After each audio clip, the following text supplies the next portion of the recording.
All eyes for me are on Luis Severino, because with Severino, this is someone that the variance is obviously very, very high. And a famous quote on this show that we use, and Joe, I know you love, is that you often are what the back of your baseball card says you are. And everything kind of comes back to the average.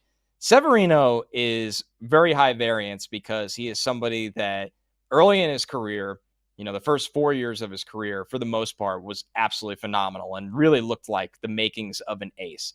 And then you see somebody that deals with significant injury for a couple of different years. 2022, he only makes 19 starts, but was very effective as a starter.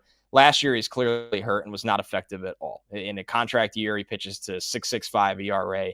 But Severino's 29. This isn't somebody that, man, it's just over, right? It's a matter of course, staying healthy and then getting back to the pitcher he was. And I'm sure those go hand in hand. I'm sure it's no coincidence. When Severino's healthy, he's probably closer to that 3 ERA pitcher that, Yankee fans really, really loved.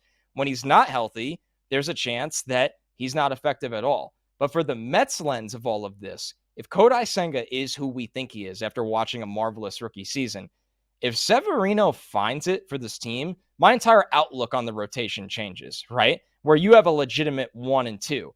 And let's not forget the Mets last year, even when Verlander and Scherzer were on the team, never had a 1 and 2.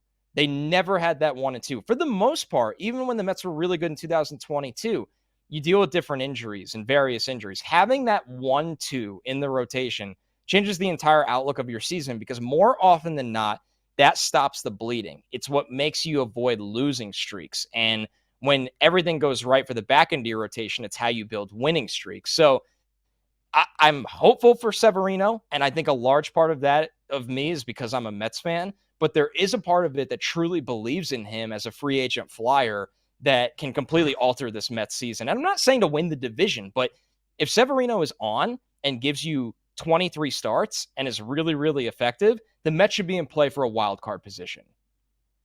If you look at the back of Luis Severino's baseball card, what year stands out as the weirdest year? 2023. Like, right. He's had plenty of health issues throughout his career, and like you said, Connor, you're certainly not expecting him to go and make 30 starts this year and throw 200 innings, but I can't imagine he's going to pitch to a 6 ERA again. The stuff under the hood was still there. There wasn't a decrease in fastball velocity. Like, he still has a good slider. So by all accounts, Luis Severino's like a painfully obvious bounce back candidate by way of being a good performer when he's on the mound.